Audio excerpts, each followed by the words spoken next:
Okay, so this is Frank Gordy, a guitar player who lives in Brooklyn.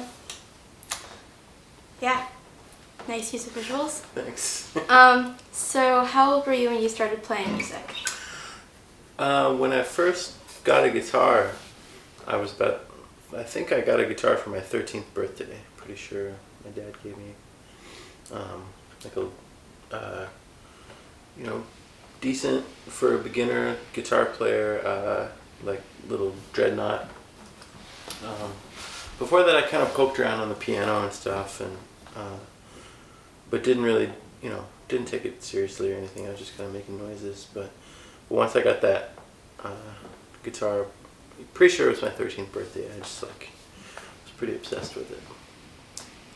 So how were you introduced to bluegrass?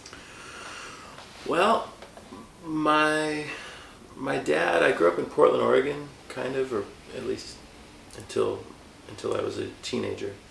And when I was growing up, my dad was into bluegrass and played guitar, and he would put on the radio, and there was like on Saturday mornings on KBOO in Portland, Oregon, they'd do a bluegrass show.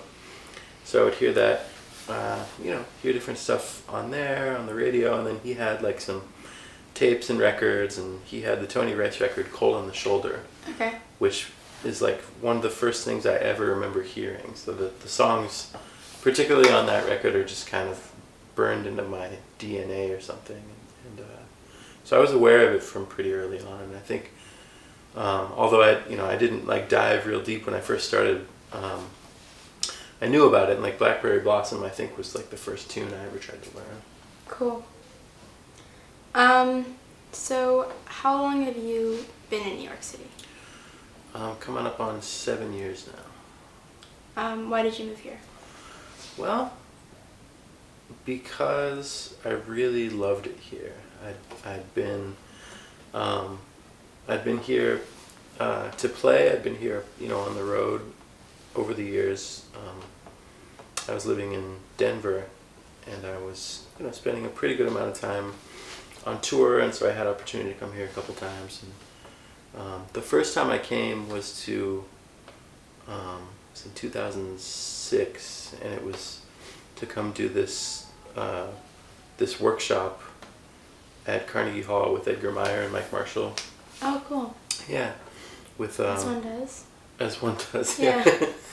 And it was, there were some great other participants in the program. I was roommates with Paul Court, which is where I first met him. Which is kind of it was a nice way to become acquainted with some folks. Tashina Claridge was also one of the people. Jeremy Kittle was in there. Josh Pinkham.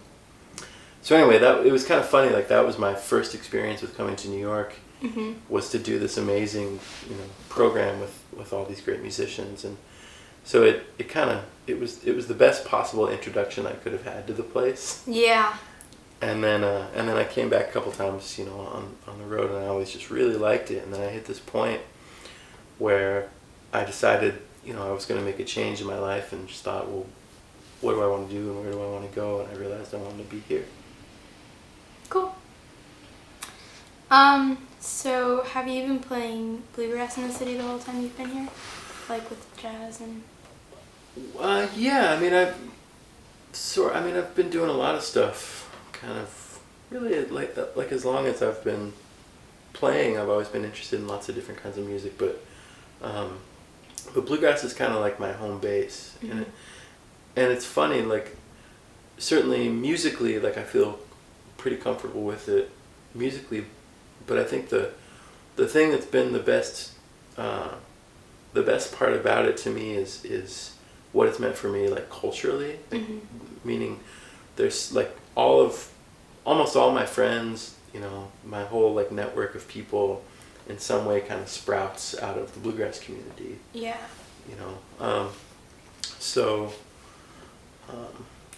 When I first moved to town, I was really lucky that I knew some folks kind of through the bluegrass world, that were here already, and so that was kind of the first scene that I plugged into when I came to town, and yeah, it feels like that's been a very strong just constant presence in my life is the bluegrass thing. Have you seen the music scene evolve in New York since you've been here? Yeah.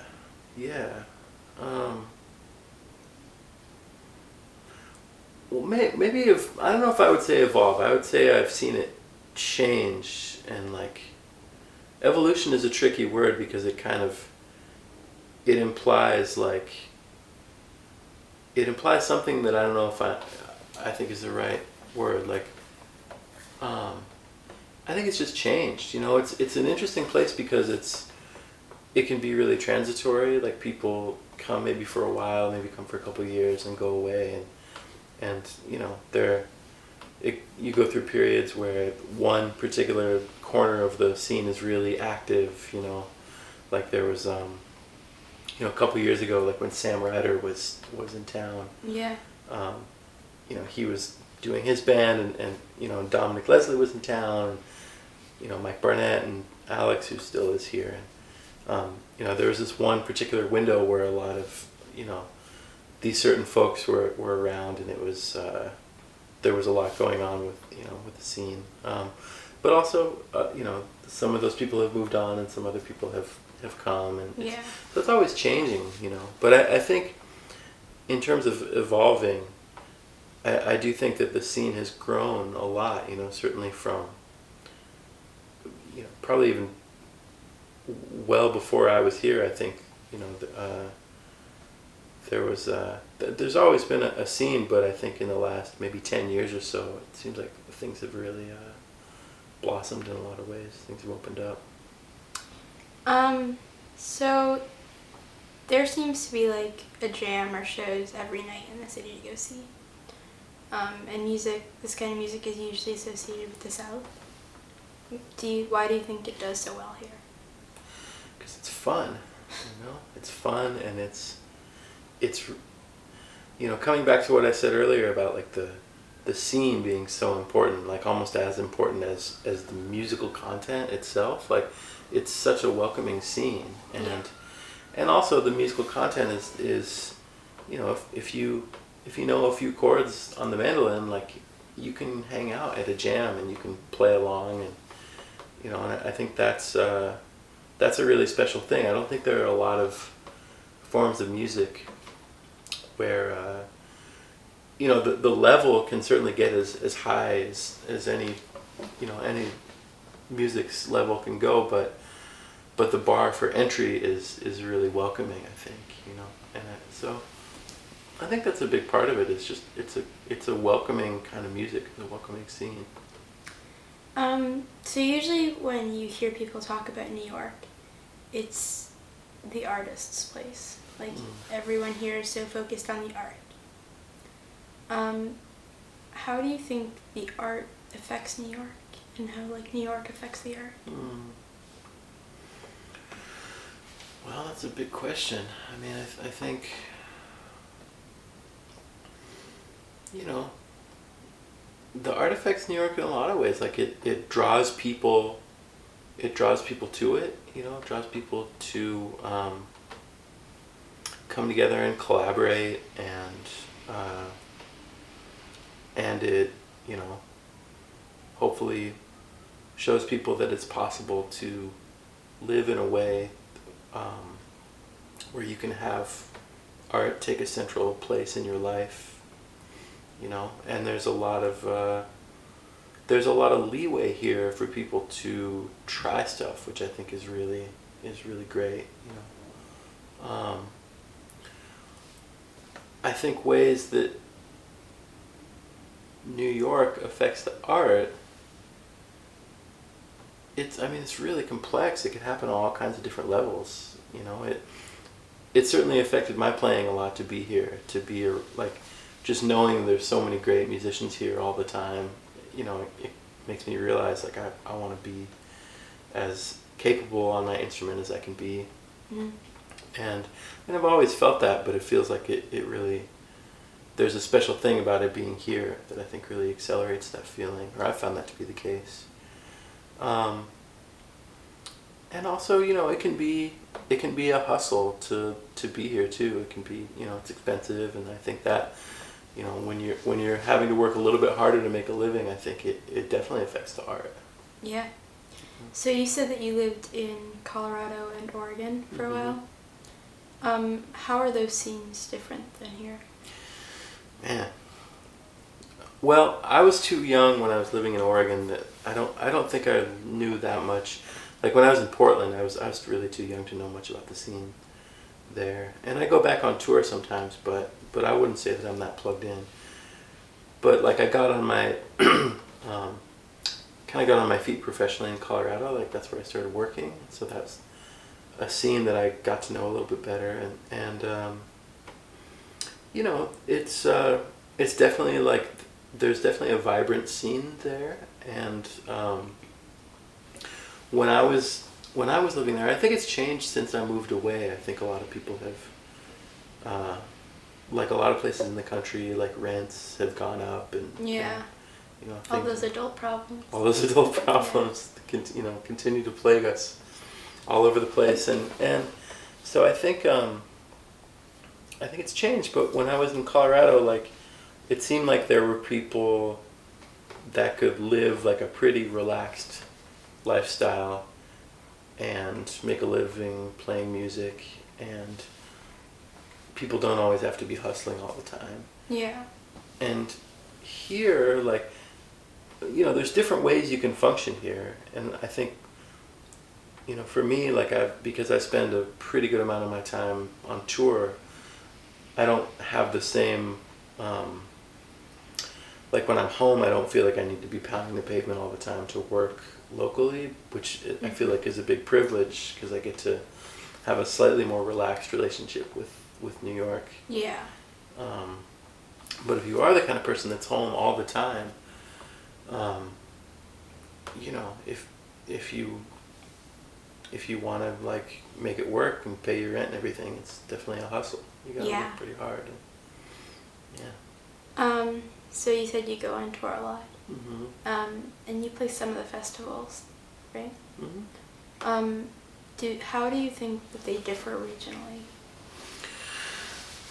I mean, a lot of ways, you know,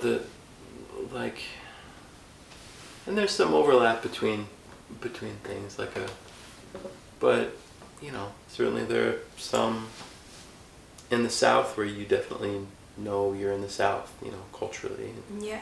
And, you know, it could be even like what kind of food they're serving backstage and stuff. And, yeah. You know, or just the kind of people that you meet, you know, or, you know, in the Northwest, I've noticed there tends to be definitely more, like, what's the word? Really obviously hippie people than you might find at Gray Fox or something, you know? That's not a word, but yeah. I'm making it a word. Okay. If you can say it, it's a word. Yeah. But anyway, I mean, I think things have homogenized a little bit more in the last like 10 or 15 years. So they've, you know, I think some of the differences have a little bit rounded out, but also there's certainly a cultural difference between, you know, being in a festival like Watermelon Park or something, you know, feels really different. And some of it is hard to define, some of it just feels different, you know. Like the John Hartford Festival in Bean Blossom, Indiana, feels really different from being at Fresh Grass. Yeah. You know, obviously Fresh Grass is held at a contemporary art museum, so it's a different experience. Could be, yeah, farmed contemporary. Yeah. What's the difference? Different thing. So you've also gone to some of the jams in New York. How do you think they influence this scene? I think they should be and usually are like a focal point. They're like kind of, one of the most important things about the scene is people getting together and jamming, because that's how you meet people, and that's, you know, and especially a context like that where it's not about like, you know, everybody's playing as well as they can, but there's not like this pressure like it's a gig and I really have to perform. It's about like camaraderie and being together. and socializing and meeting with your peers, and you learn songs and that kind. I mean, that's absolutely like it's the lifeblood of the scene. I think really is that informal jamming thing, and everybody wants to get a gig, and everybody should have a gig. Mm-hmm. But the jamming thing, it's like it's what makes, particularly with bluegrass. I mean, it happens with other kinds of music too, but particularly with bluegrass, it makes it really special. That people do that. What would you say draws you to bluegrass now? I'm going to keep coming back to this, but I think it's the community. Mm-hmm. It's how I've met most of my friends, and like when I go to a festival now, at least one, where there's a certain degree of kind of my community there, it feels like a family reunion as much as it feels like showing up to go to work. Yeah. And that's a really beautiful thing, and I've been able to, through this music, I've been able to make friends all over the world, and that's I think that's a pretty incredible thing. So it just the and also I should say musically, bluegrass is fun to play. Yeah. It's interesting. It's like it can be as technically or intellectually challenging as you want to make it. Yeah. And it's it never stops being fun and challenging. So that's important too. But I think the community is really a very critical part. Nice. I'm sorry about this question, but if you could describe bluegrass in one word or phrase, what would it be?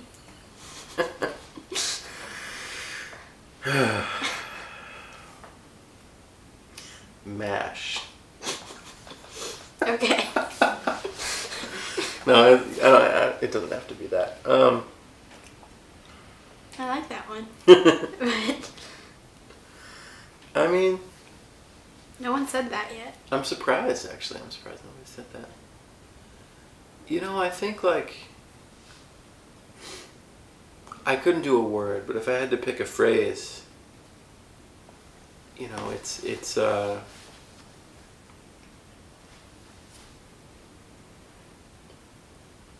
I don't know, it's going to be hard to not say a paragraph. Like, it's a very American art form.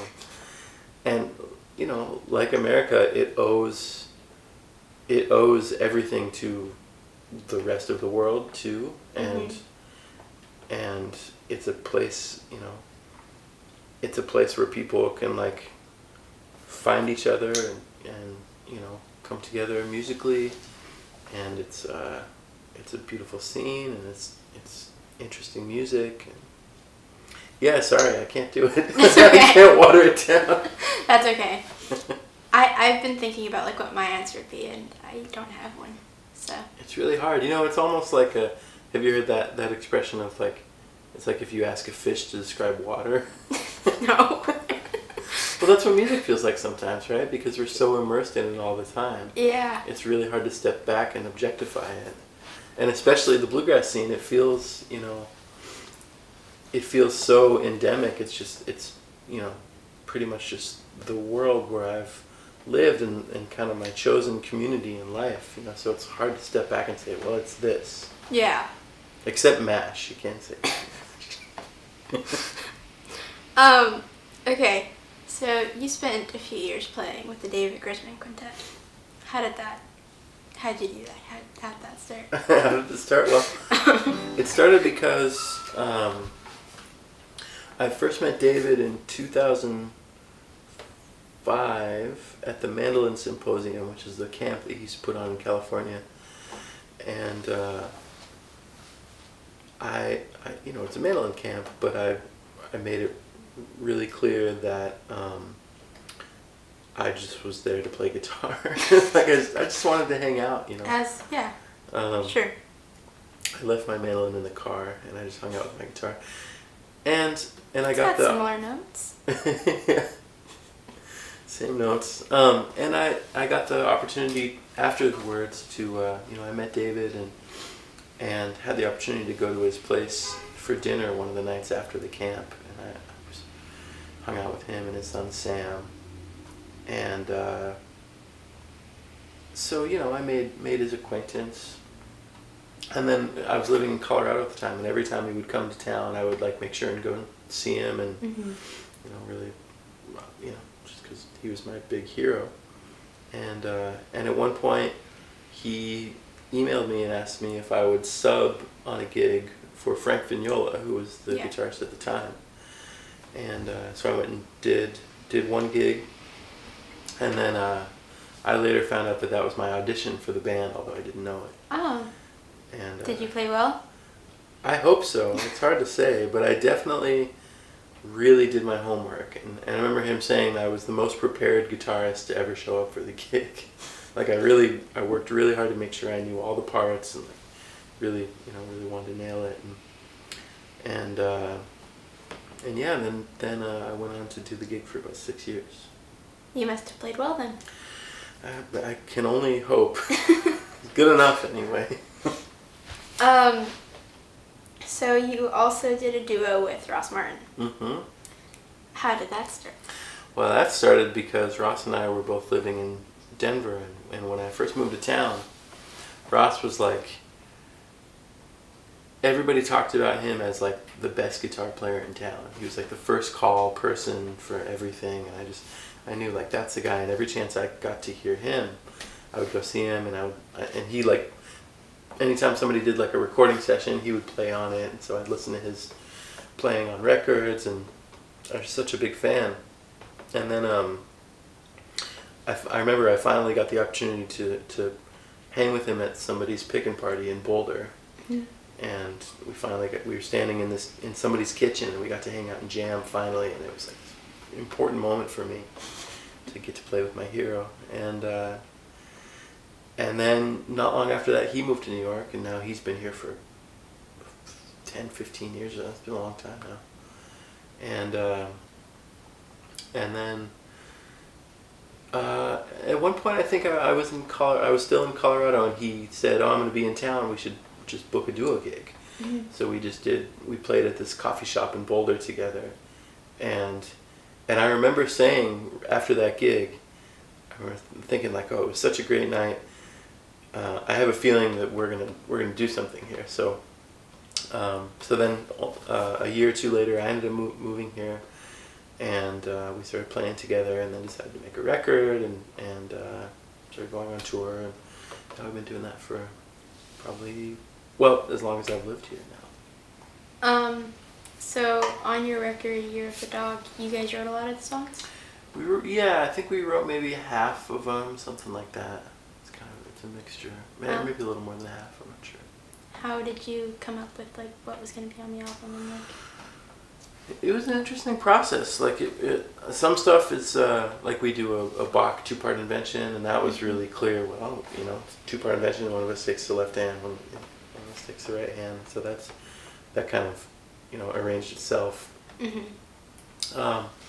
There was a piece that Ross composed like specifically for 2 guitars and specifically for us to play together, and so that was pretty cool. That was just a process of kind of learning what he wrote, which ended up being. I remember we had talked at one point about it being like we'd play the parts and then we kind of improvise, or there's like chord changes or something, but it ended up all just being through composed and just like a little kind of piece, and then we both like did some arranging of some pieces, like we do a Bud Powell tune. We kind of made up the arrangement for how we play the melody and some trading and stuff. And it was a pretty organic process in a lot of ways. We're just trying to, the nice thing about making an album is like you get to think about like, well, I know we did this thing on that other tune, so maybe let's try like this thing that's different, like so. Yeah. Try to come up with all these ways that you can make things like compelling, and it's pretty much that. There's one song on there where I've heard you play that sad song, Happy Hour, a couple times. Okay. But I'm just curious of how it got its name. Storm of the Century of the Week. Oh. Well, it got its name. The tune was, I started to write it during a big storm that was coming in Brooklyn, and and so it just seemed, it seemed like, okay, well, I can call it something related to the storm. And then I think I might have been talking about something with Daryl Anger. I'm pretty sure it came from him, like the idea of the storm of the century of the week. I think he was talking about, like, how they talk about the weather on the news or something like that. Yeah. And, I'm pretty sure that came from him. But yeah, it started just as describing. So it was like a big storm that was supposed to come, Yeah, and then it didn't wasn't. really happen. Yeah. That's what happened with all the storms here. Yeah. Yeah. Yeah. I've got a whole long spiel that I do to introduce the tune when I play it. Yeah. It seems like every time they say that there's going to be a storm, there isn't, and when they don't say anything, it's awful. So Yeah. it sounds like one of the best jobs, honestly, the weatherman. You could be wrong all the time. Nobody can say anything. You can't get in trouble for being wrong. Yeah. I don't know. Okay, so you also played with Mr. Sun. Mm-hmm. What was that? Great. What was it? Like, how did you start playing with that? How did it come together? Well, it came through, initially through my connection to this mandolin player, Joe K. Walsh, who lives up in Boston, teaches at Berkeley. And we just been kind of interested in playing together, and I think he just got some festival gig, and I think he just hired me and Daryl, or maybe he said, like, hey, do you want to do a gig with Daryl? And I said, of course, because Daryl's one of my big heroes. And meaning Daryl Anger, the violinist. And yeah, it was just, we really had a lot of fun, and there was an interesting mixture of elements between the different people in the band, and eventually it kind of just gained a little momentum, and we started to actually have a band rather than just, let's do a gig once and then never do it again. Yeah. And yeah, we made a record, and we actually have another record that isn't out yet, that still has to come out of the can, so to speak. Cool. I think this is my last question, but you write a lot of music too, right? Mm-hmm. How do you start composing music? Well, it's always a little bit different. Like sometimes I might be just walking around, like, and I'll have an idea, and maybe I'll maybe like sing something into my phone and record that, and just like I've had a few things that have come that way, or like I'll be thinking about a rhythm and I'll like sing the rhythm into the recorder. So it's not uncommon to start with just an idea away from the instrument, and then a lot of times I'll get home and I'll just try to work on it and kind of see how it develops through the instrument, or sometimes I'll just come up with like some chord changes I really like, and I'll try to find a melody for that, or sometimes I'll even maybe start with a melody and write it into Sibelius, and then like harmonize it, like experiment with harmonizing it in different ways actually on the staff, and see how that comes out. So there are different paths to take, but I think a lot of times I get really motivated by harmony. That's a big thing for me. Mm-hmm. Kind of how just the way chords kind of interact with each other, and ask and answer questions and stuff like that. There's one more question, I'm sorry. I know. Unbelievable. You also play a lot of jazz, Mm-hmm. and you kind of seem to include that in your music. How did you start doing that? Well, I think for me, is a pretty natural part of just being interested in a lot of different kinds of music from the beginning. Like when I first started playing, I was never only into bluegrass or only into rock or blues or whatever. I like different kinds of stuff, and then when I got really into David Grisman's music, it was a really good example of music that's like based fundamentally in like folk music and bluegrass, but they're taking on all these other influences. So he would write these original tunes and and and there would be really cool arrangements that were really influenced by jazz, or he'd have his band, but they would play like Django Reinhardt tunes or John Coltrane tunes, and so that was always I feel like people like David Grisman and Daryl Anger and Bela Fleck and some of those folks, like, it felt like they made it, their music kind of gave me permission to include other stuff, into music. Mm-hmm. So that was kind of from early on, like that. I realized, like, oh, that's an okay thing to do. And then, before too long, I started just meeting people in the jazz community where I was living at the time, and just started like playing jazz gigs and trying to study that music, and so it became just there's a lot of overlap between all kinds of music, really, Yeah. But it became really interesting to me to try to really study the language and try to understand harmony and stuff. And so it's all been very like natural and kind of intuitive path, I guess, in a lot of ways. Cool. Well, thank you for talking to me. Well, thank you for listening. You're welcome.